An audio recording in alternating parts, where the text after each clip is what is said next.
Good afternoon and welcome to today's webinar, Claiming the Employee Retention Tax Credit, presented by Tronconi, Segarra and Associates. I'm Dan Spada and thank you for joining us for this special CPE edition webinar on this Thursday afternoon. If you are someone that's been with us for previous webinars as part of our COVID PPP 2.0 stimulus series, we thank you for joining us again. And as you know, we've been threatening a retention credit special webinar for some time. If you're new this week, thank you for joining us. And we hope that you find this information very useful to your business, as these retention credits can be an extremely valuable tool to those who qualify. If you are new, just a quick housekeeping.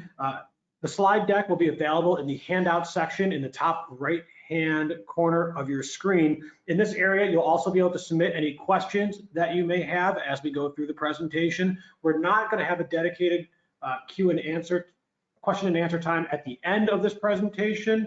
Since it is a CPE, we do have a hard out after 90 minutes, but we will try to answer questions as they come in during the presentation. And if there is any time at the end, we will try to answer a few more. A replay of this webinar will be available along with that slide deck in our COVID-19 Resource Center at our website, tsacpa.com. So we hope that you are frequenting that section of our website, as we have all the latest updates with PPP, the retention credits, and any stimulus information that may be applicable. And that's updated essentially daily at this point. If you do want CPE credit today, you will have to answer 5 of our polling questions that we do during the presentation. You also need to be on for 75 minutes and take the survey at the end. The survey will auto launch at the end of this presentation. It will also be part of a follow-up email if for some reason that does not work for you. And if you complete that before the end of the day, you will be eligible for a CPE certificate. Well, hopefully we'll get that out to you before the end of next week. Joining me today are our 2 other presenters. It's Tom Mazurek, who's a partner in our state and local tax practice here at Tronconi, Segarra and Associates, as well as Chuck Pezzino, who's a partner in our A&A practice here. And both Tom and Chuck have been the leaders of our COVID-19 response team from the very beginning. At this time, I will pass it on to Tom, who can kind of kick off the presentation. Thanks, Dan, again for your excellent hosting. We've got a lot to cover today with the employee retention credit. But before we get started with that, just want to touch base on a few stimulus updates related to some of the other programs that are out there, like we typically would on our regular weekly webinar. On the next slide. We talked about this last week, and I'd like to say the SBA changed their website after they got my email asking them to clarify, whether their statement about these SVO grants was correct. I'm going to go with that because it makes me feel good, so we'll see. But if you recall last week, we talked about the SVO grants being only open to employers with less than 50 employees for the first 3 priority periods of the grants once they finally roll them out. And these shuttered venue grants are for theaters, museums, and other live presenters. It's an option as opposed to the PPP for these folks who have really struggled over the last year with their businesses being shut down. So the SBA clarified, you can see the note here on January 20th, you no longer have to clarify the small employer set aside, which was 50 employees. Next slide. They also updated the priority schedule. Nothing has to do with number of employees anymore. You can see first, second, and third priorities depend on how much of a revenue loss you suffered in 2020. 90, 70, 25% losses determines when you'll get your grant processed for these SVO grants, which the SBA has been promising more information and applications for. We'll see if something comes out next week for these $15 billion that's set aside for this. Next slide. Just a quick note on employee payroll tax deferral. If you recall, the Consolidated Appropriations Act, the COVID-related Tax Relief Act of 2020 piece of it, clarified that businesses who allowed their employees to defer the employee portion of the Social Security tax from September to December of 2020 have now additional time to recoup and pay that money back to the federal government. The COVID legislation basically allows these businesses all of 2021 to recoup this tax from their employees and pay it back by December 31st. Because December 31st is a holiday, federal holiday, this year you'll have to January 3rd, the following Monday, to make those payments by, before being subject to interest and penalties. So just nice. I mean, this was due April 30th, 2021. The government's giving you additional time to recoup this money from your employees. Hopefully you had an arrangement with them about it if you did do this, and you can start recouping it from their paychecks. Next slide. Some new PPP loan approval news. SBA published their first report on the new Paycheck Protection Program. You can see here loan approvals through January 24th, 2021. Just over 400,000 loans have been approved, not funded, just approved by SBA for about $35 billion, with the average loan size being around 87,000 right now.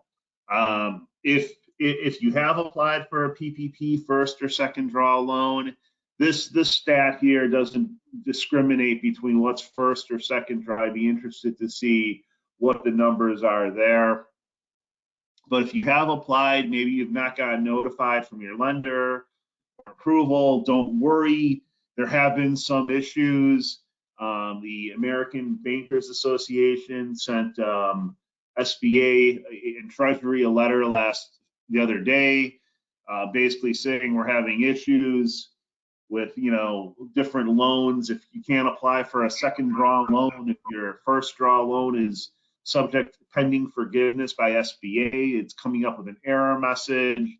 There's other error messages as well that are messing with loan amounts and other issues. So the bankers are looking for some more information, and SBA has made promises that they are going to correct these issues as soon as possible. They acknowledge there has been issues with at least 5% of the loans, probably higher. Dan, do you have anything you want to comment on that? I know you've been working on applying for some loans for us. Yeah, so what the SBA's, what we're hearing from the bankers are saying is that the SBA has got about 15 to 30% of applications that are just kind of in a holding pattern. And that's kind of delaying a lot of the funding this time around on the PPP. The banks are seeing errors, but they don't know what the errors mean. And they think it's just an API issue with the SBA. So they're saying it should be cleared up by next week. So hopefully that moves stuff along. It sounds like things are going a little bit smoother in the latter half of this week, but they've also been stressing that there should be plenty of money to go around based on everything we're hearing. Yeah, thanks, Dan. I mean, you can see, folks, that it's $35 billion have been put through. If you look at the loans on this slide here, the vast majority have been for under $50,000. So, the first 2 weeks last time around, the money was just about gone. So you can see that the additional revenue reduction requirements, lowering the number of employees, has really limited the second draw loans to those businesses who really, really have been hard hit by the pandemic. And then finally, one final piece of news or updates related to PPP. This guidance came out on January 22nd. It was published on the IRS website. Essentially just saying if you were a PPP loan borrower who had second and third quarter wages as payroll costs, and you were denied forgiveness of your loan, you can now turn around and claim the employee retention credit related to those qualified wages on your fourth quarter 2020 Form 941. So this is a really, I think, limited circumstance, that if you had wages, that you were counting as payroll costs between, April and September of 2020, your loan wasn't forgiven. I mean, I don't know too many people who haven't gotten their loan just outright forgiven. You can use it on your 941 for quarter four. I think really what I'm hoping here is not the case, but it seemingly is, I think, because the deadline to file your fourth quarter 941, your employment tax return for the fourth quarter is January 31st, or essentially the Monday after that. Really what PPP borrowers are going to have to do to recoup that, or to claim the employee retention credit now, is probably just amend 941s for the whole year, your second, third, and fourth quarter. It doesn't seem like the IRS is going to put more into that right now with the fourth quarter, considering we're already on the filing deadline this weekend and there really hasn't been any more guidance issued. So, we'll see more. Hopefully the IRS comes out with more guidance in the next week or so related to the employee retention credit, which we're going to dive into now. So we've been meeting, I know Chuck and I and Dan have talked about this for a while, and we've been meaning to do a webinar, focused on the employee retention credit, because it is complicated, but as complicated as it is, it's potentially that much lucrative too for businesses. It's a fully refundable tax credit. It's equal to 50% or 70% now, as we'll see in 2021, of qualified wages eligible employers pay their employees. It was originally enacted as part of the CARES Act, Section 2301. It was extended and significantly enhanced in the Taxpayer Certainty Act as part of the Consolidated Appropriations Bill that was passed in December. And I think what's very important for everybody on the call is that now PPP loan borrowers can retroactively claim the credit for qualified wages paid to employees in 2020 that were not paid with forgiven PPP loan funds. So you can't double dip. If you use your PPP loan to pay wages for that covered period, between 8 and 24 weeks, that's great. The government helped you out with that. You can't claim the employee retention credit for those wages. But if there was a period of time before you got your PPP or after your PPP, or if you didn't get a PPP loan because your business didn't qualify for whatever reason, the employee retention credit comes into play. Next slide, please. This is just a quick visual, kind of a summary slide that I wanted to include here, just to show everybody, you have this retention credit equal to 50% of qualified wages, up to $10,000 of wages per employees, that being paid after March 12th, before January 1st. Your maximum credit's $5,000. And here below, we get into eligible employers and full-time employees and what's considered a qualified wage. And we're going to get into all this in the next bunch of slides here, but I thought this was kind of a good summary slide, kind of ties it all together for people to see what we're actually talking about here. And then we'll have one as well in a little bit that kind of goes into and shows you what the retention credit looks like for 2021 and the related changes. So what's an eligible employer for purposes of the retention credit? It's really any trade or business in the private sector or any tax exempt organization that was doing business during calendar year 2020 and either had operations that were fully or partially suspended during a calendar quarter resulting from a government order. And we'll talk about more what the government orders are and how you have to determine what really is a government order or what's a recommendation from a government agency. So if you were either fully or partially suspended, or you experienced a significant decline in gross receipts during a calendar quarter, your business may qualify for this employee retention credit. Unfortunately, if you're a government employer, you're not eligible for the ERC. But like I said, most 501c businesses may be considered eligible employers. So that's great for tax-exempt organizations. And then self-employed individuals by themselves will not be eligible for the credit.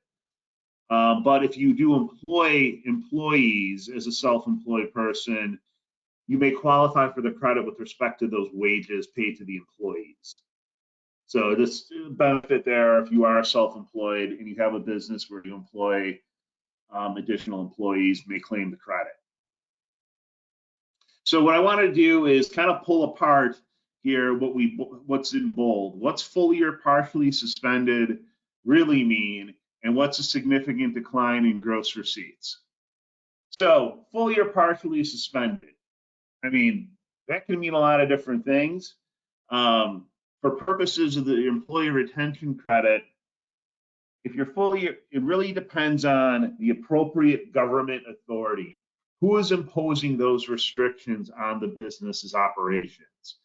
So if you've got a government authority, a state, a county, a city, a town, an instrumentality, the federal government that's imposing a restriction on your operations by limiting commerce, by limiting travel or group meetings due to COVID-19, that has got to be considered a full, or if you are still doing some work or some of your operations, but not typically all of them, a partial suspension in operations. Next slide. So what kind of government orders am I talking about? We see government, leaders on the television. We hear them on the radio day in and day out for the last year or so, some doing daily press conferences and whatnot. So what is considered a government order?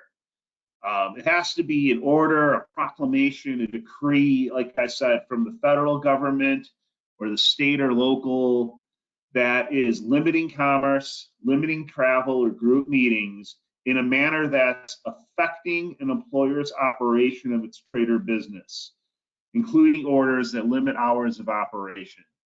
I think that's an important thing to note when it relates to these government orders. It has to affect your operation of your trade or business. You can see here on the third bullet down, I mentioned a declaration of a state of emergency by a government authority. That might not be sufficient to rise to the level of government order if it's not limiting commerce or travel or meetings in a manner that are affecting your business. It might be a state of emergency, but if it's not really affecting your business, it's not an applicable government order for purposes of determining whether you're partially or fully suspended for purposes of this credit. Now, the other thing you have to watch out for is, like I said, we've had a lot of government officials on TV and the radio. They've made comments about staying at home or social distancing or, hey, I wouldn't do this or that. That doesn't rise to the level of a government order. I mean, it has to be something official. It has to be an order, a proclamation, or a decree. And we're going to talk about those for purposes of New York State that impact businesses. But just a comment by the county executive or by the governor or by the mayor does not really rise to that level. It's maybe their recommendation, and it might be a good idea, but it's not going to be enough to say, hey, I'm fully or partially suspended and I'm entitled to this credit. Next slide. So here, really just providing some examples of these government orders here. And just so everybody knows, I'm not just making these up, pulling them out of the sky. A lot of the guidance that we have here in this slide deck comes right from the IRS. mostly from their frequently asked questions. That has seemingly been the big source of authority regarding the employee retention credit. There's 94 FAQs. If you thought there was a lot of FAQs that came out with the PPP, so there's more, I believe, for the employee retention credit now. And we expect even more because they have not put out any guidance on 2021 yet. So we'll see what happens with that. But yeah, I mean, if you go to the IRS website, I mean, you can find these FAQs and some other additional information on the credit on their website, right on the front page. So just again, these government orders, you know, an order from the city's mayor stating that all non-essential businesses must close. You know, a proclamation indicating residents must shelter in place. And the only people who are allowed to travel are those who work for essential businesses. You know, I think the third one here is an important one. An order from a local official imposing a curfew on residents that impacts the operating hours of a trade or business, or even a curfew on that business. As I think a lot of people, you know, realize that a lot of the restaurants and bars in the area who were recently allowed to operate when it was a yellow zone as opposed to an orange, you know, had a curfew of 10 p.m. So that would limit the business's ability to conduct its operations. And then even an order from the health department mandating a workplace close for cleaning and disinfecting. You know, let's say you normally ran 3 shifts and you have to close for one of those shifts now to do cleaning. That's impacting your business. That's a government order. Next slide. Actually, Tom, why don't we take a break right here and let's launch our first poll of the day. Oh, that sounds good, Dan. All right, so hopefully you can see your poll on screen, and this is going to be, again, you have to do 5 of these. We're going to launch 6. You have to answer 5 if you would like to receive CPE credit. But we're just basically asking, was your business fully or partially suspended during any calendar quarter of 2020 due to a government order related to COVID-19, which Tom just clearly defined for us. And Chuck, we've talked about these in the past, more so in regards to PPP and PPP forgiveness. So if people are considering that, is that kind of a good exercise to start with?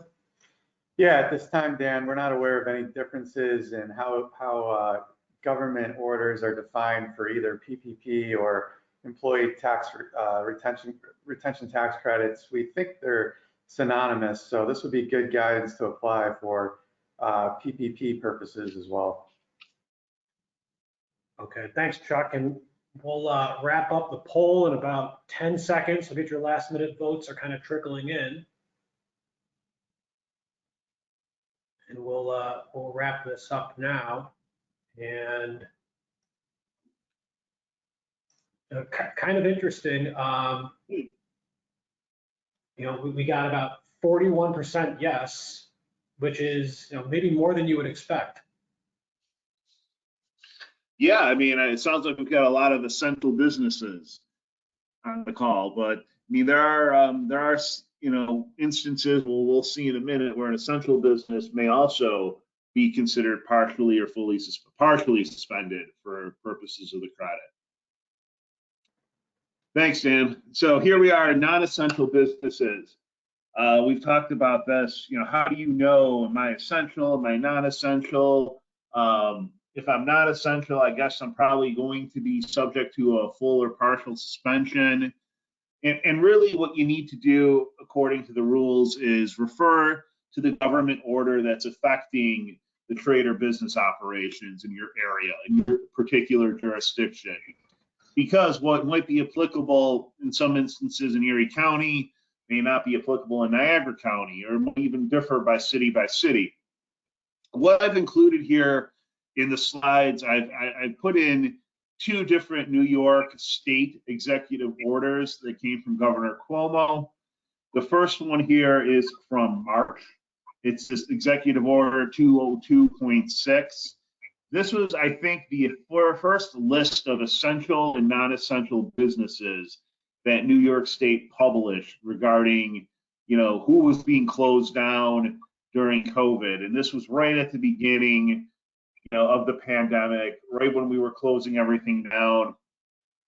So you can refer to this list here. It's been updated, several times, but it gives you a good idea of what businesses are considered essential and then non-essential. And then the other one, New York Executive Order 202.68, refers back to New York's Cluster Action Initiative to determine hotspots back in October. If you recall, that created the whole yellow, orange, and red zone situation where we had to look at what type of zone we were in, and that differed by county, in instances. So here's some guidance that will help you. I believe for the most part, Erie County, if I check their website correctly, just follows what the state is saying, regarding essential and non-essential businesses, and who might be required to close. And that will help you determine whether or not your business would meet that full or partial suspension test. Next slide. Now, we talked about essential businesses. If I'm an essential business, am I still allowed to be fully or partially suspended if my operations are open? Well, there are circumstances where that could happen. If an employer operates an essential business, they could have a partial suspension of operations if, according to the facts and the circumstances, more than a nominal portion of the business operations are suspended by government order. So, maybe you are open, you are allowed to have, customers come in, but you're limited to a certain number of hours, and those hours have a more than nominal impact on your business. Or you have to reduce the number of customers you have in at a certain time. That could reduce your, normal hour, your operations as well. And you can see here, an essential business may be considered of a partial suspension if the government order requires the business to close for a period of time during normal working hours. So if you have to do cleaning or some other type of disinfecting when you normally would be open, then you could have a partial suspension even though the business is open and running. Next slide. Here are just, some more examples that come from the IRS FAQs of essential businesses with suspensions of operations. I think you really have to look at it from a number of different angles. The first example here, maybe you're not suspended, maybe your operations are occurring, but if you have a supplier who is suspended, or they can't get you goods or materials due to a government work order, that may cause you to be fully or partially suspended as well. So there is an instance where the supplier can affect you. There's really no implication if the customer can't get to you.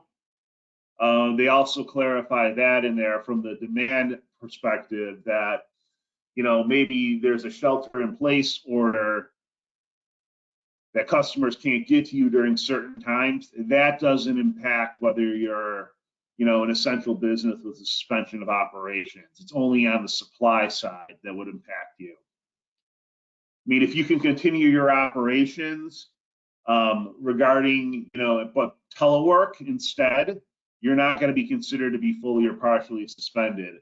I know for our purposes, most of our employees were teleworking for the last, 10 to 12 months. So in that case, we wouldn't be fully or partially suspended. Third example here, if you're reducing hours due to a government order, you could be considered partially suspended as well. And then finally, and the last slide, I'm going to talk here about this suspension of operations. Move ahead.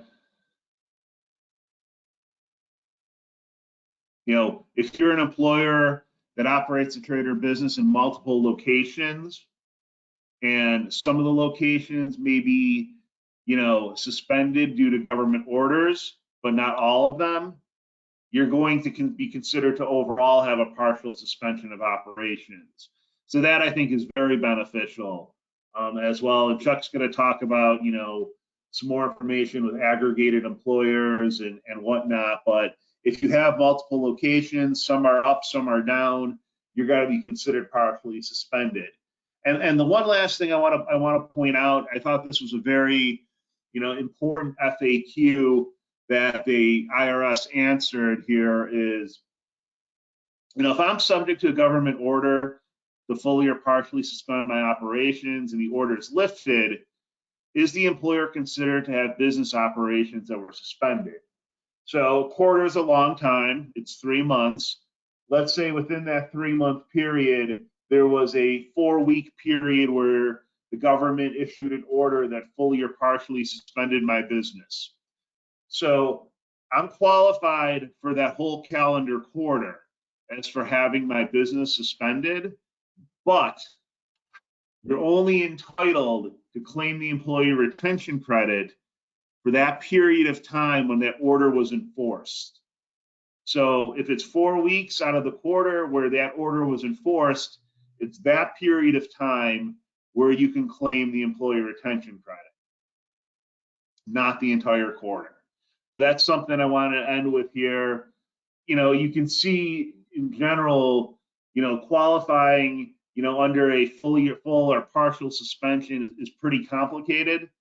There's a lot of nuance to it. What's the government order? Who's an essential or non-essential business? When was that order enforced? And so I think a lot of businesses, if they are, eligible for this, it might be easier if they meet the significant decline in gross receipts that Chuck is going to talk about next year.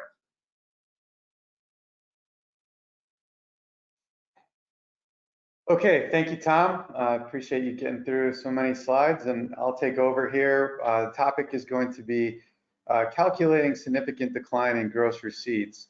So this will, this gross receipts decline calculation will open up potentially additional quarters where you'll be eligible for the employee retention credit, even outside those where you were subject to a full or partial shutdown based upon the criteria that Tom just discussed. This gross receipts calculation that we're going to talk about really is the exact same for both PPP 2.0, that is, and the employee retention tax credit. So, it's got the same definition, essentially it's the same type of calculation. The difference being for employee retention credit, at least for 2020, you have to have had a 50% decline in gross receipts to qualify on a gross receipts basis outside of a full or partial shutdown. And as you know, for PPP 2.0, the threshold is only 25%. Now, this threshold will change for the 2021 program of employee retention tax credits, but for now, let's focus on 2020 so keep it less confusing. And the other difference would be for PPP 2.0, we now know that just simply providing the lender and the SBA with the calculation isn't enough. They're asking for, at least if your loan was greater than 150%, they're asking for the supporting documentation, including financial statements. If you don't have those, then tax returns. If you don't have your 2020 done yet, you could do annotated bank statements, financial statements being the easiest. You're not going to necessarily supply anything for the employee retention credit. Why? Because all you're doing is updating or a 941 or amending a 941 to claim this credit, and we'll talk about that in later slides. But you're going to have to keep the documentation handy in the event that you're audited by the IRS or asked to supply it by the IRS. So you're not going to actually submit it with your 941. At least that's not a rule as of today. I could see them changing that at some point. But for now, it's just you're going to maintain this documentation. So what's the calculation look like? The way we have it laid out on this slide is a pretty good way to lay out the calculation. You take calendar quarter for each of the quarters during 2020 and compare it with calendar quarters, same calendar quarters for 2019. In the event that you hit a 50% decline, you're going to begin to be eligible for the credit. And then you don't become ineligible for the credit until a quarter that you've exceeded, until the first day after the quarter that you've exceeded 80% of the prior year. So take this example. In this example, the 2020 gross receipts were 90% of 2019 for first quarter. So obviously that's only a 10% decline. They're not going to qualify for Q1. However, in Q2, 2020 gross receipts were only 40% of 2019. That's a 60% decline. That starts the clock on qualifying for the employee retention tax credit. In Q3, their gross receipts were 48% of 2019. That's a 52% decline. They continue to qualify. However, in Q4, they will continue to qualify because they qualified in the preceding quarter, but they did achieve 86% of 2019. And so starting in Q1, Q1 would have to qualify on its own. The preceding quarter wouldn't qualify for the 2021 program. So for this, but based on these results, this particular company in this example qualifies for Q1, Q2, and Q3 because Q3, because they didn't achieve a greater than 20, they didn't have the 20% decline continued until Q4, then it was only a 14% decline. So the next calendar quarter is when they stop qualifying for ERC. I know it's confusing, but in this example, they're going to get 3 full quarters of qualification. The next page is the exact same slide, except for the examples changed a bit. Same deal here in Q1. Gross receipts were 90% of 2019, so no qualification. Drops to 40% in Q2, 60% decline, so they qualify in Q2. We know they automatically qualify in Q3, but Q3 only had a 14% decline, and so it stops there. They wouldn't qualify in Q4 unless they had another 50% decline in this example. So qualifying quarters are Q2 and Q3 only. All right, so let's talk a little bit about what exactly are gross receipts. You know, we continue to have a lot of questions on what's a gross receipt. Is it the same thing as revenues or the same thing as net revenues? And you know, we finally have gotten a little bit more clarity on exactly what at least the Internal Revenue Code considers a gross receipt, and that definition is being applied for both ERC and for PPP. So basically, a gross receipt is going to basically be your total sales net of returns and allowances for all amounts received for products or services, but it's also going to include income from investments and from incidental and outside sources, including like interest, dividends, rents, royalties, annuities. All those are going to be included in gross receipts. And you may be asking, well, that's outside of my normal accounting policy. Some of those items, to the extent I receive them, I'm including them outside of revenue. I'm maybe including them in other income because they're not part of my ordinary course of business. That's really not going to hurt you. You're gonna have to include them. It likely won't hurt you because you're going to do the same thing in 2019 as you do in 2020. So it's essentially apples to apples, if you will.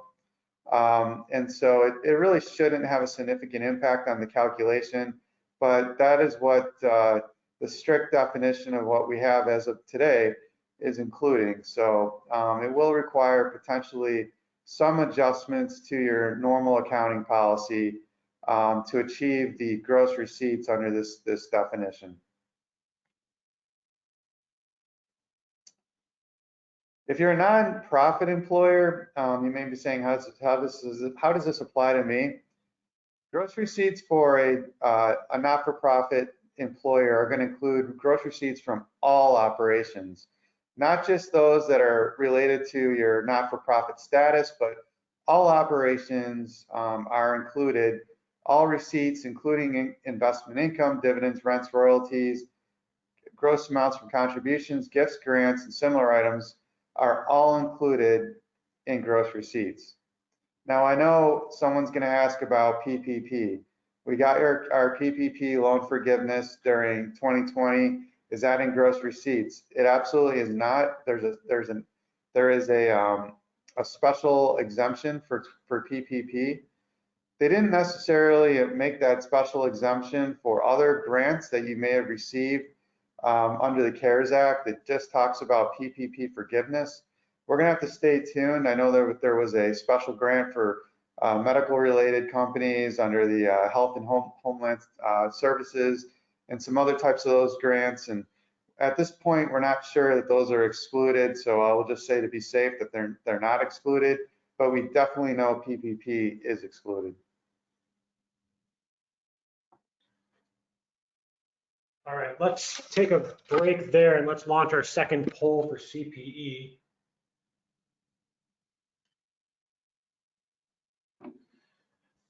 And while we're talking about our poll, did your business suffer a significant decline in gross receipts, more than 50% during any calendar quarter of 2020? Let's answer a few questions that maybe came in while we give people a minute to answer that polling question. And a question that came in is, can you have a combination of both essential work and shutdown? So if you're an organization that is maybe, let's say, a manufacturer and maybe you have a retail operation as well, maybe some of that was shut down and some of it was deemed essential. How does that play into the retention credit? I don't know if Tom, if you want to lead us off with that. Yeah, Dan, I think that's a great question. And I think as long as, one or both of those operations, the manufacturing or the retail end, are more than a nominal piece of the operations, and let's say the retail was suspended, then yeah, I think you qualify for the retention credit for a portion of that period that you were not open, I think we saw a lot of that this year with businesses who maybe have a storefront, but maybe do some online. Maybe they were able to sell stuff online and do some pickup or I forgot how to say it, but drive up orders, but the store wasn't open. So I think if that's more than a nominal impact, then you could be considered for the credit. Yeah, I think that's a great point, Tom. So back to one of your examples where a company may be forced to work from home.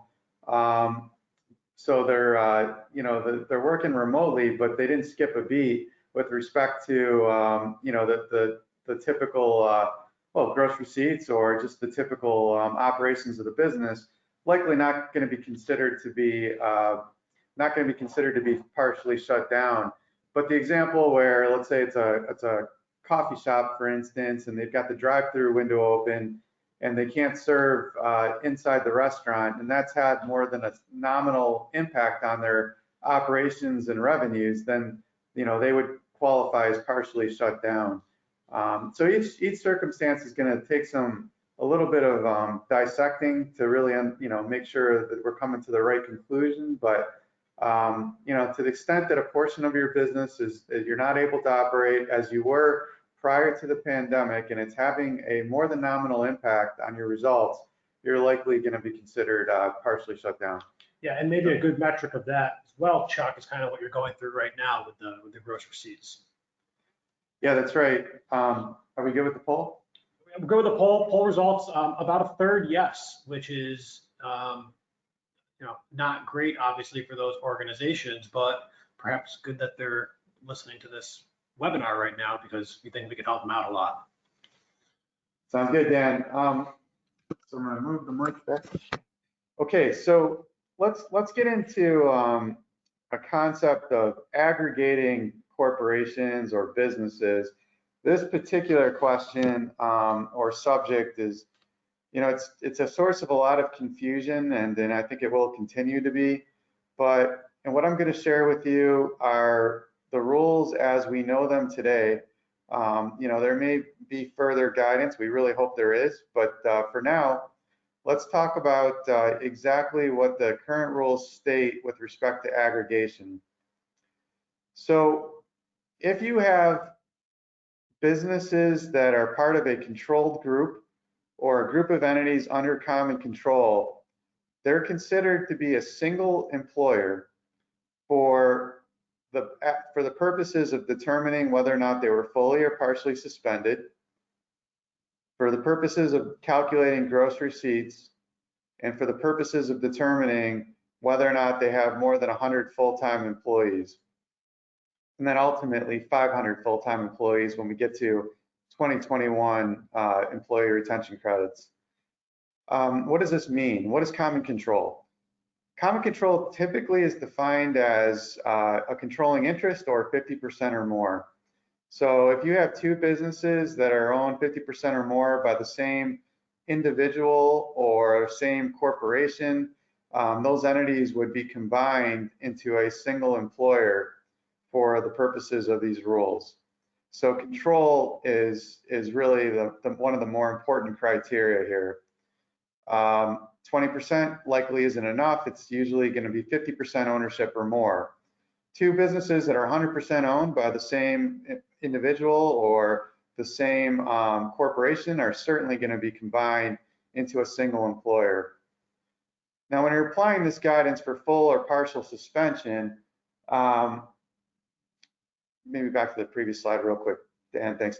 That's probably going to be helpful for you to combine them because it's going to give you a little bit more wiggle room in defining full or partial suspension. Gross receipts, it could be harmful or helpful depending on the circumstances. More likely than not, it's going to be well, I'm not going to go there. It could be harmful or helpful. And it's certainly going to be harmful with respect to aggregating 100 full-time employees. But that's really no different than what we've seen in all aggregation with respect to the number of employees. But don't despair yet. As we go through the definition of full-time employees, you might actually have less than you think you do. So on the next slide, again, is further guidance with respect to single employer. Just some IRC essentially means Internal Revenue Code, and just some guidance from the Internal Revenue Code that parent subsidiary or brother sister controlled groups or combined group of corporations generally based on 50% ownership. So I mentioned that before. Similar rules apply to partnerships, trusts, estates, and sole proprietorships. If you're a sole proprietor who has 50% ownership or more in several businesses, they'll have to be aggregated. Okay. So on the next slide, aggregation rules. Let's talk about how this can be helpful from a government suspension order.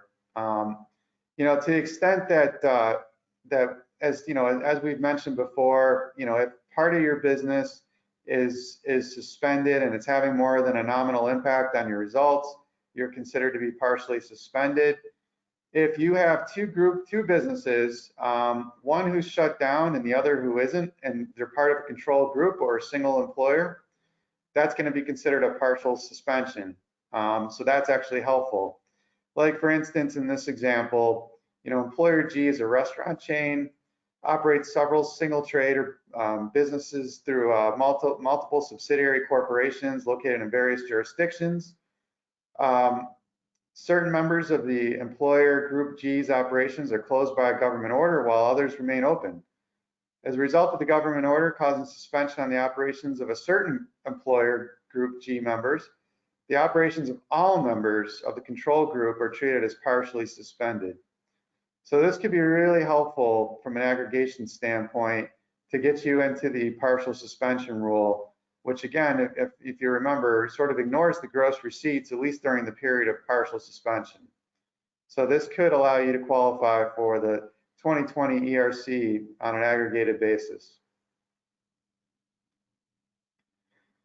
Now, probably, hard to say if this would be harmful or helpful, but when you do aggregate those groups of businesses that are under common control, you're going to calculate your gross receipts at the aggregated group.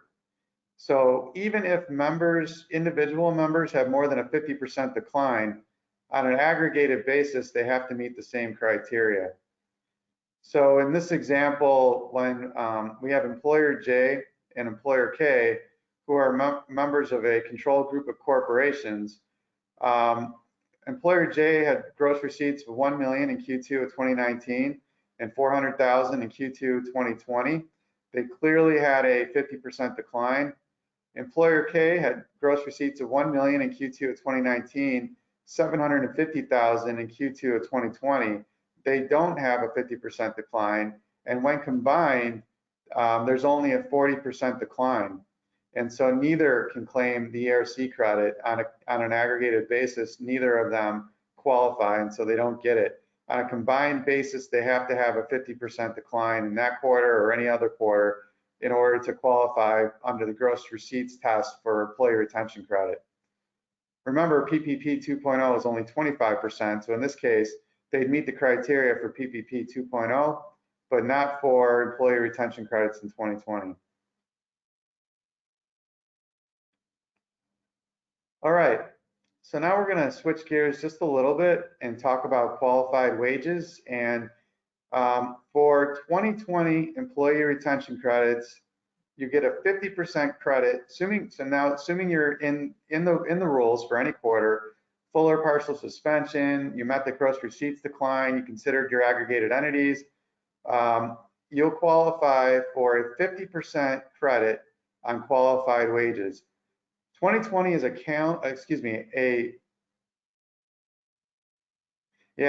think you know it would be clearer on this slide if we really said with respect to the entire calendar year. So you're going to get the credit on qualified wages when for $10,000 of qualified wages in total for the entire year of 2020, at least during and only the qualifying periods. So it's a 50% credit, $10,000 max, and the $10,000 is applied for the entire year. So if you get to the $10,000 in any qualified period, it doesn't go above that for the entire year, and then you'll get a $5,000 credit.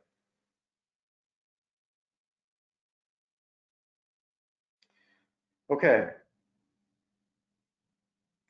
I think there's a little bit of a in the italics. We're simply saying that the amount of ERC must be apportioned among members of the aggregated group on the basis of each member's proportionate share of the qualified wages, giving rise to the credit. I guess this would be in the instance you have an aggregated group and they're both filing under the same 941. You'd aggregate the credit to each of the members of the group on a proportionate share, which makes sense, of course. So let's talk about qualified wages. So again, qualified wages are only going to be during a qualified period. It can be from March 12th, the start of the 2020 ERC program, all the way through December 31st, 2020, to the extent that all the quarters qualify. And not only is it going to be wages paid to employees, and we'll define that a little bit further depending on the number of full-time employees you have, but it's also going to include qualified health plan expenses, which we'll also define a little bit more. So in total, you add both of these together, you get to up to 10,000 and you get a 50% credit. All right, so on the next slide, with respect to full-time employees, if you have less than 100 full-time employees, the wages paid during any qualified period will qualify for wages paid to any employee for any reason, whether they're working or not working. And again, during those periods where you're either fully or partially shut down, or during calendar quarters where you met the gross receipts test. So any wages paid to any employee, whether they're working or not working. If you have more than 100 full-time employees, it really gets very punitive here. You're only going to be able to take the credit for qualified wages paid to individuals not providing services. So you have to have been paying people to not work. This is only for those with more than 100 full-time employees. Even if you're in a period of full or partial suspension or you met the gross receipts test, the amount you're going to be able to take, including wages that qualify, is limited to people who are not providing services. So if you pay people not to work is the only way that you're going to be able to get this credit. So what's the definition of a full-time employee? I find this definition to be very beneficial. This is, we've seen instances where a business such as a restaurant, for instance, is using a number of part-time help. So, the majority of their help is part-time. Anybody who's working less than 30 hours a week or less than 130 hours a month is treated as not an employee or not a full-time employee. You don't aggregate employees working 15 hours a week or 65 hours a month into one. You simply look at each individual employee and see if they meet this criteria. You're going to do this on a monthly basis during calendar 2019. This is so important. So many people are thinking this is 2020 because the credit's 2020, but it's not. It's based on pre-pandemic employment. So you have to look back to calendar year 2019. There's only exceptions for people who weren't in business all of 2019, which I think is going to be rare for our listeners. So I'm not going to focus on that. So the way you're going to calculate the credit, and by the way, we can do this for you if you need our help. We've developed a template to do this, but basically you're going to take 2019 employees, you're going to look at each month. During that month, if you had any employees working more than 30 hours a week or 130 hours in the entire month, they're going to be a 1. Anyone less than that is a 0. You add up all those ones for that month and all subsequent months, and then you divide by 12 to get your 2019 average. We've seen people go from 100 full and part-time employees to down to something much, much less when they apply this definition. So this definition can be very beneficial to businesses that are using a lot of part-time help.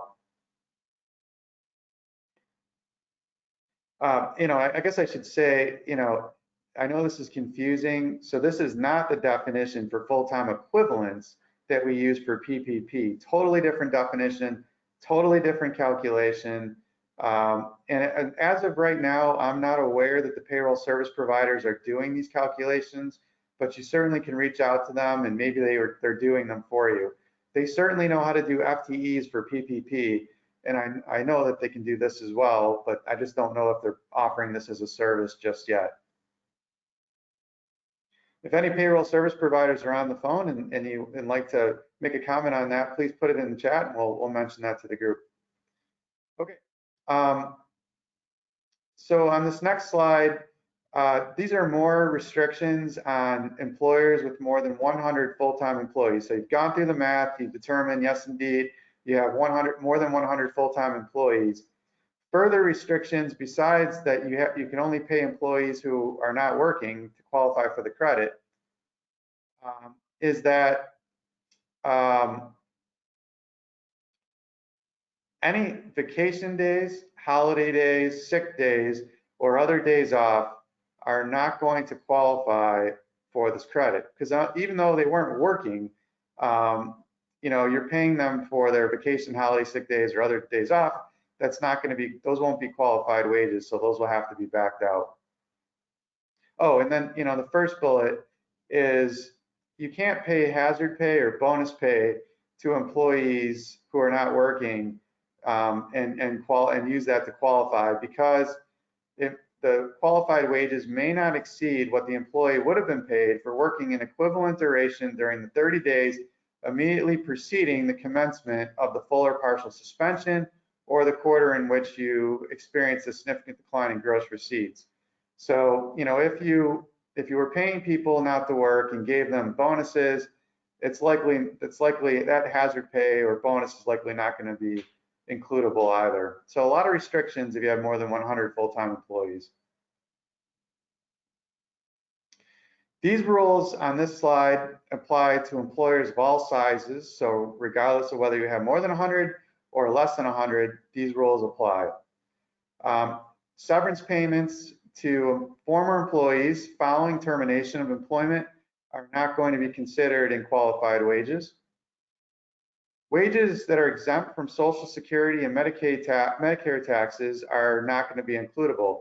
We pretty much think this is owners, so or partners who are not having these taxes withheld from their payroll. it's not going to be includable. So it's likely many owners are not going to be includable. Not all owners, but just the ones that are exempt from these taxes because they're filing as self-employed essentially. Wages paid to related individuals. This is, I find, to be very punitive.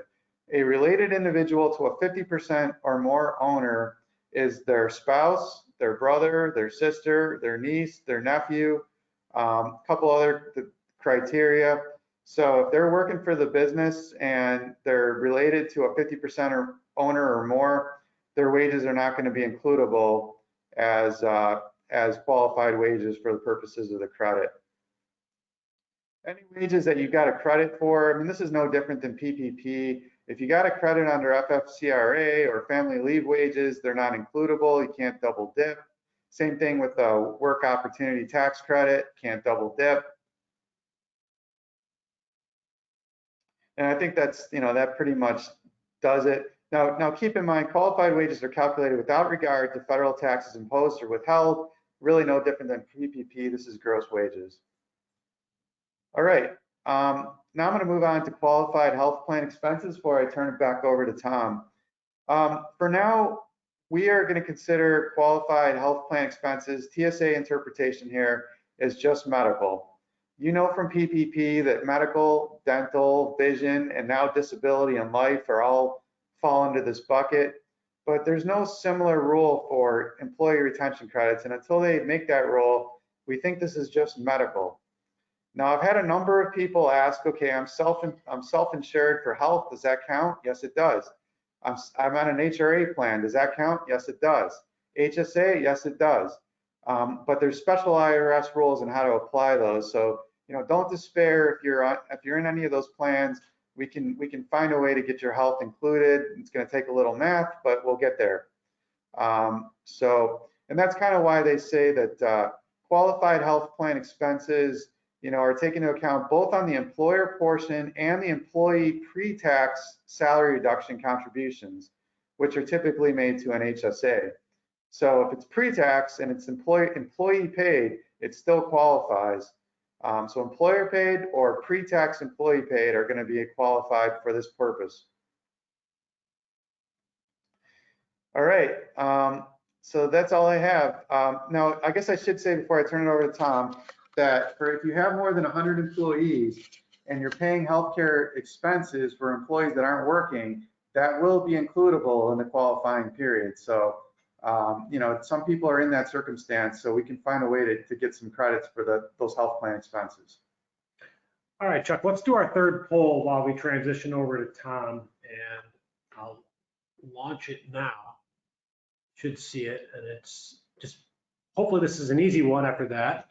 If a business employs less than 100 full-time employees, qualified wages can include wages paid to any employee, true or false. Hopefully that's pretty easy. And maybe we'll do a question right now, Chuck, while we wait for everybody to kind of get their answers in. Common question here, but people are asking, let's say in an example, a business sells office supplies and there was a local order that said, okay, only 50% of people in offices like we saw earlier this year. Would that be considered a government kind of order or government shutdown? Yeah, I mean, I'd love to give you the answer that you want. I would have to say right now that customer demand is not an allowable reason to consider yourself partially shut down. It's a little bit punitive because we've already heard that if you're not able to do business as you normally would because your supplier can't supply you in the normal way because they're shut down due to government orders, that you can consider yourself partially shut down to the extent that's having more than a nominal impact on your business. But they're not extending that to customer demand. So if you're suffering from customer demand, I apologize, but I don't think that's going to be an allowable reason to consider yourself partially shut down. Yeah, I think that's consistent with what we've seen in the past, that unfortunately demand destruction doesn't really count there. However, you do have the revenue, the gross receipts side of it. Exactly, Dan, that's perfect. That's a perfect lead in, Dan, to, that's why the government allows this gross receipts test. If you suffer as a result of the customer demand, if you're down 50% in any quarter, including quarter two, where many people were, you're going to get into the program in that manner. All right, our poll results were 49-51, so I guess that means we didn't do a very good job explaining this. So if you have questions, feel free to reach out to the COVID-19 team. Actually, I would say that you're both right. If you have less than 100 employees, qualified wages include wages to employees who are working and not working.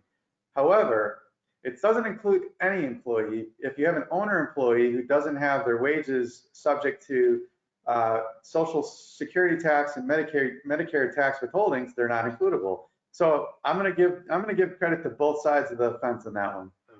It was just a All poorly right, written. before I give it to Tom, one clarification. One of our tax partners was kind enough to point out that when it comes time for quarterly analysis on gross receipts, it's calendar year. It's not pick any 3 months you want. It's not sales tax. It's January through March, April through June, when you're kind of going through that analysis, especially if you're an off year end. All right, with that, we'll hand it back over to Tom. Thanks, guys. I'm gonna try to go through this part of it pretty quick so we can stay on track here. I know we've got a bunch of slides to get through. So we talked about this credit. Well, how do you actually get it? You don't get it on your income tax return.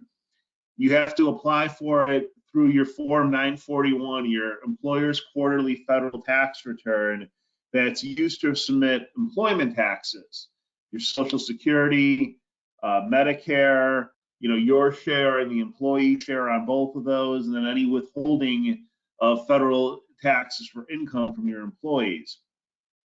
So 941 is the form that you're going to use to claim this employee retention credit, not your income tax return. Next slide.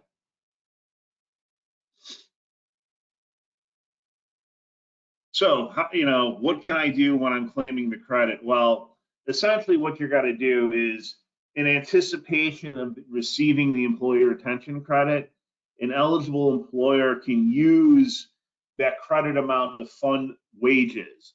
Basically, that money that would theoretically be deposited for employment taxes, the Social Security, the Medicare, withheld taxes that you would typically deposit for 941 purposes, you don't. You just withhold that money, and that money then can fund these wages that you're paying to the employees because you're not depositing taxes. And then if your liability is in excess of what you would typically deposit there, so if your liability, your employment and tax liability for the quarter is not more than the amount you would deposit, then you can actually request a refund or an advance using this Form 7200 here, which was a new form that came out in March of 2020. One other note to point out with that, because it's kind of a weird partial period, because you have wages that are qualified after March 12th, that's the first quarter of 2020. You don't claim any employee retention credit on the first quarter 941 though. If you have any that relates to that period of March 13th to March 31st, you would claim that on the second quarter 941. You'll see that if you open that form, if you download it, there are specific instructions that relate to that in there. And then also the law provides a benefit. It says you're not subject to any penalties under Section 6656 of the code for failing to deposit employment taxes as necessary if they relate to qualified wages. Next slide.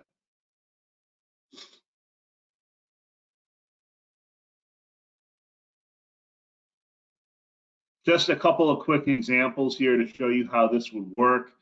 In this one, you have employer E who paid $10,000 in qualified wages in a quarter, and after deferring the employer share of the Social Security tax, that was a CARES Act provision where you could defer the employer's share for 2020, pay it back in 21 and 22. The employer is required to deposit $8,000 in federal employment taxes.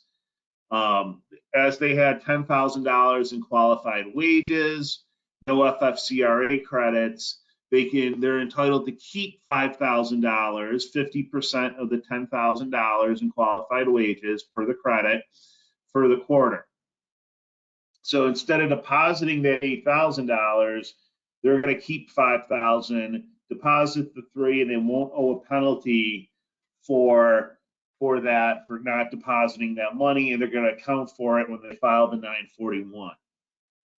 So on the next slide, we got another example. In this case, you have employer G who paid $20,000 in qualified wages to 2 employees, $10,000 per quarter. So again, they're entitled to a 50% credit on those qualified wages of 10 grand.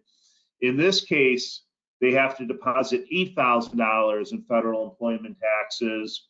They have nothing else with the FFCRA credits. So in this case, while they have $8,000 that they can keep now, they don't have to deposit any of that money that they were supposed to for federal employment taxes on the 941. But that's still not enough. It doesn't cover what they were completely entitled to for the employee retention credit, which was 10 grand. So now for that additional 2,000, they can file a Form 7200 and then claim that on the 7200 and get an advance or a refund theoretically on it. So next slide. As Chuck pointed out earlier, we talked about aggregated entities. You know, how each entity in an aggregated group is going to claim their own proportionate share of the maximum amount of the credit. Well, for the same purpose, they're actually going to file their own employment tax return as well, without regard to the aggregation. So you're not going to file one return for, you know, multiple entities. Each entity files its own like it typically would, and then they just, you know, claim their share of the credit on their 941, you know, based on what they're allocated to. So next slide. You know, just now I just want to finish up with a couple other, you know, different rules and, you know, guidance that came out as well. If you're an eligible employer and, you know, you elected to not claim the credit in one calendar quarter, that doesn't mean that you cannot claim the credit in another calendar quarter. If, you know, you're eligible in calendar quarter 2 for the second quarter, you didn't claim it, that doesn't prohibit you from claiming it in the third quarter. You just wouldn't claim second quarter wages on that third quarter 941. You would have to go back and file a 941X form, an amended return for the second quarter. You keep the wages from the quarter on each return. You don't overlap any wages at all between the quarters. And that's essentially what the example here is saying, that you just go back and file an amended return to cover the quarter. Next slide. Here, you might be saying, why is this kind of struck out here? Why is this language struck out? Because it related to the PPP and other relief provisions. We said it when we first started, and we're going to cover that in the second section here on the 21 credit, that an employer is now allowed to claim the employee retention credit if they received a Paycheck Protection Program loan as well. Just can't use it, obviously, for the same wages. I think the one important area here that's meant to note that an employer that was treated as a single employer under the aggregation rules, you know, maybe they weren't allowed to get an employee retention credit or claim the employee retention credit in 2020 because a member of the group took a PPP loan. Maybe one of the different entities was really in bad shape. They needed the PPP loan. That prohibited them initially from claiming the employee retention credit for the other entities. That's no longer going to be the case. So We're going to have to see what guidance the IRS comes out about that, as well as claiming the credit for 2020 for PPP borrowers in general, but it should be something interesting. Just to point out, I think Chuck mentioned it earlier, an eligible employer can receive both the FFCRA paid family and medical leave credit and the ERC, but not for the same wages. You know, again, you can't double dip. And then again, too, when you are claiming on the 941, when you're reducing your employment tax deposit, you know, you have everything that what you're required to deposit, the Social Security, the Medicare, the employee withholdings. When you reduce that, you first reduce it by any FFCRA family and medical leave credits, then the employee retention credit after that. So the FFCRA credits are also claimed on the 941 return, which makes it a little bit more complicated. But I think for a lot of businesses who are using payroll service providers, you know, to file their 941s, they should have this under control for them. And then again, an eligible employer can't claim the WOTC credit and the ERC for the same employee either for the same period of time. Next slide. Just one thing I'm going to point out here. If you claim the employee retention credit, then you're not allowed to take an income tax deduction for the wages that you received a credit for. So pretty, you know, makes sense that if you got a credit, the government was paying you back on those wages, you can't claim them on your income tax return as a deduction. Next slide.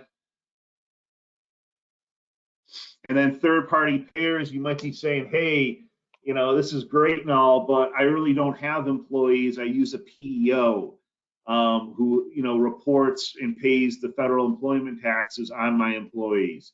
That's fine. You're still allowed to claim the employee retention credit for your business, regardless if you use a third-party payer. They're not entitled to that credit. You know, they're your wages. They may have to make some adjustments. You have to provide them, obviously, the information on the credit.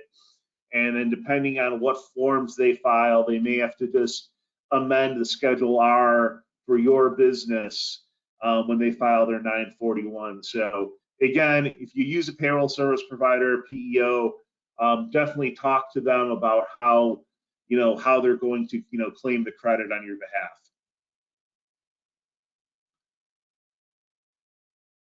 I think I'm good, Dan. Okay, thanks a lot, Tom. Yeah, let's launch our next poll here, and then Tom, maybe we've had some questions about the PEOs, so maybe you can chime in a little bit more. So, you know, the most common question is people have been asking, obviously, can you claim the credit if you use a PEO? And it's similar to PPP, and that's the answer is yes. You know, the PEO doesn't exclude you from there, but a lot of people are asking, what are going to be the challenges working with a PEO and change and using the tax credit? And I guess, is there anything we can do to kind of help them out? Well, yeah, I mean, you know, the PEOs, I mean, they're not going to know whether you were fully or partially suspended or if you had a decline. You know, what employees are you including for full-time employees? So, you know, they don't really know that. They're taking the payroll information you're giving them and they're processing a return with it. So I think that's where, you know, we can provide a lot of help for you is, you know, let's look at your situation. Let's look at your facts and circumstances and say, yeah, you know, you were suspended. You did meet the decline. Now let's get all this information together that we can provide to that payroll service provider, or provide to that PEO, you know, so they have it, so they can, you know, amend their 941, the Schedule R that they remit regarding your business, and claim the credit for you. Yeah, I think that's right. It's very similar to the exercise we have to go through for people that are now going after the tax credits for 2020 and in 2021, and also PPP, where, you know, you really got to kind of break those numbers out for the payroll provider, those that are filing the 941s, as well as making sure you're maximizing both your PPP and your retention credit benefit. Yeah, I So we did mean, a little you bit know, better on this. Go ahead. the payroll service provider is not going to do it automatically. I mean, they don't have all the information, and they don't have, you know, what's required in case the IRS ever comes knocking. So you're going to have to provide this to them. All right. And so we did a little bit better on that poll. We got to a solid B, which I think is something that we were all hoping for after the 50-50 split last time. So at this time, let's kind of pass it over to Chuck, who's going to take us through. We have about 9 minutes left and trying to fly through here. All right, here we go. Just, you know, for those who answered true on the last one, you have 3 years after the end of a quarter to file an amended 941 and claim the credit. So plenty of time, and that's gonna, you know, that's kind of the answer here for Q1 as well. Unless you're in dire straits for the credit and you decide to file a 7200 form, which will allow you to take the credit in advance because you believe you're going to qualify for the quarter, you're going to have plenty of time to file an amended 941 if you can't get it all pulled together by the time you're doing your Q1 941. But how are you going to get into the 2021 program, and how is it different than 2020? I'm going to answer that in a few minutes or less. So the good news is that the 2021 Employee Retention Credit Program is much more beneficial to everyone. The credit is higher. It goes from 50% to 70%, and it's based on $10,000 per employee per quarter, rather than on a calendar year basis that the 2021 was. So in 2020, the maximum you're going to get for any employee under any circumstance was $5,000 credit. In 2021, the maximum you're going to get under any circumstance is $7,000 per employee per quarter for quarters 1 and 2. Now, why not quarter 3? Well, the program has only been enacted, or you know, legislation only allows it to go through July 1st. I don't know, essentially June 30th. You know, that may change under, you know, Biden's stimulus proposal. We'll just have to see what happens. But for now, this is a 2-quarter only program, Q1 and Q2. Eligible employers are going to only have to meet either fully or partial suspension, same definition as 2020, or they have to have experienced only a 20% decline in gross receipts. You'll recall that was 50% in 2020. Now it's only 20%. And you can get there for Q1 if you experience that in Q4 2020 compared to Q4 2019. If you had that in Q4, you're already in. Just make sure you're doing it at the aggregated level that we've already talked about. If you're already in, the only period that's not going to be applicable is going to be the period in which you're taking a PPP loan. So if you're applying for a 2.0 PPP or even a 1.0 PPP at this point, your cover period, or at least a portion thereof, is not going to be includable. We'll talk a little bit more about that. You can't double dip, and we all know that rule now. What are the number of full-time employees you're allowed to have? It's up to 500. So, and to the extent you don't have more than 500, you can pay your employees who are working or not working and qualify for the credit. If you have more than 500, you're not excluded from the program, but it's only going to be for employees who are not providing a service. All really good stuff here. Next slide, in red italics, these are the differences in the 21 program compared to the 2020. You know, it's obviously extended through June 30th or July 1st, however you'd like to say it. It's now opened up to public colleges and universities and governmental organizations whose principal purpose is providing medical or health care or hospital care. And it's, as you know, it's now open for PPP borrowers. You just can't double dip on the wages used for forgiveness and the wages used for the credit. On the next slide, you know, and don't despair if I'm going a little fast here. These slides are downloadable. You're welcome to them. Tom prepared these slides, and he's done such a great job with them. So, they're, you know, if they're not in here, it probably doesn't exist. So great job, Tom, and thank you for these. They'll be a great resource for all of us. Anyway, continuing. You know, we talked about the 20% gross receipt test versus 50%, all good news. And you can elect to use the prior quarter to determine your eligibility. So Q4 2020 compared to Q4 2019 will qualify. If that doesn't work and you need to use Q1, you're going to compare Q1 21 to Q1 2019. That's important. So you're comparing your Q1 results to pre-pandemic results, 2019. Many people think you got to go to 20. You don't. You go to 2019, pre-pandemic. I've already talked about all of this, so you know, you can think of it as the maximum is 7,000 per quarter or 14,000 per employee for first and second quarters. All right, next slide.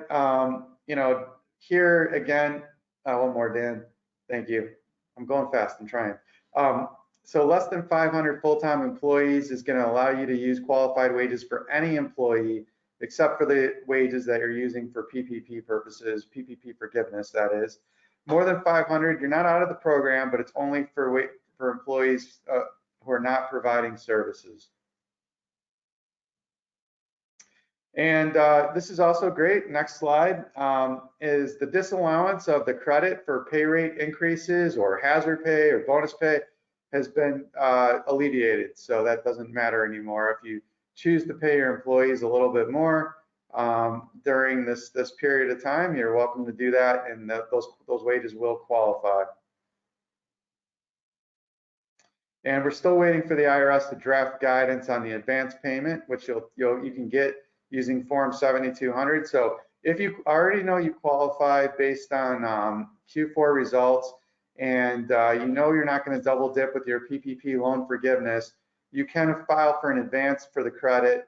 The IRS is the one paying the advance, but so it may take some time. Can't tell you how long. I know we keep getting that question. How long is it going to take to get the money? We'll never be able to answer that question. I would say expect it to take some time. Finally, I just want to, you know, these are the retroactive changes under the new law that go all the way back to the March 12th, 2020.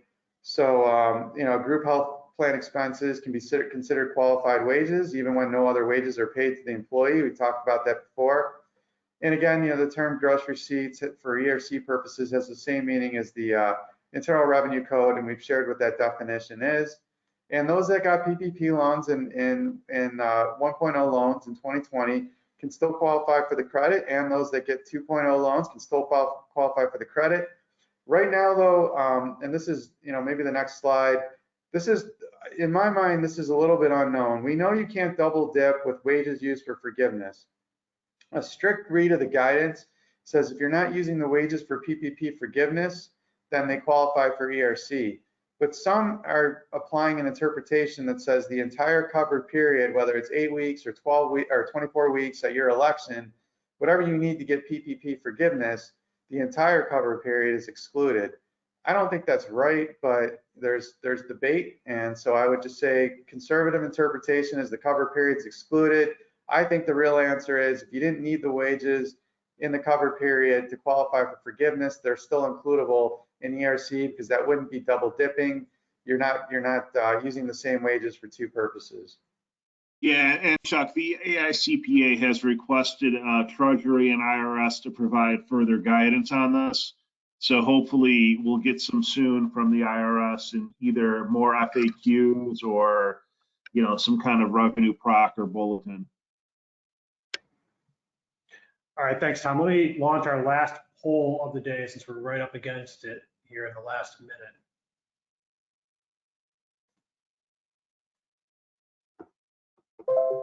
Hopefully, it's an easy one. PPP loan borrowers are now allowed to claim the employee retention credit for qualified wages paid with given PPP loan funds. We were just talking about it about a minute ago. While people answer that, I know they want to get their last poll question in so they can get CPE. I'm going to start kind of running through our wrap up here in our last minute. We received a lot of questions today that we did not have time to answer. If we did not answer your question, please reach out to us at COVID-19team@tsacpa.com. It's in the bottom right of your screen once we end the poll. it's on every slide. Go to the COVID-19 Resource Center. We'll have this slide deck. We'll have a replay of this. You'll also be able to contact us with your questions. You want to talk to myself, to Chuck, to Tom. This is not necessarily an easy topic. And once you start layering in how it interplays with PPP, it actually becomes rather complex. So, we're here to help you, maximize your benefits, since obviously these are targeted at businesses that are hurt the most. I'm going to close our poll here, and we're going to kind of just go into our ending. Once again, we thank everyone for joining us today. We do have these COVID-19 relief measures that's kind of set up in that COVID-19 Resource Center at tsacpa.com. I would recommend using that as a reference because it kind of does have all the different relief measures in one spot that's simplified and easily digestible. Again, reach out to us if you do have any questions. We're going to end today with a survey at the end. If you want to get CPE, you do need to take advantage of that auto launch survey. Otherwise, there'll also be a link and a follow-up email. If you need PPP loan assistance, also, please reach out to the COVID-19 team as we're there to assist you with both the retention credits and PPP. Once again, thank you for joining us today. And if you have any further questions, please reach out. We hope to talk to you on our next webinar. Have a good day, everyone. Thank you. Thank you.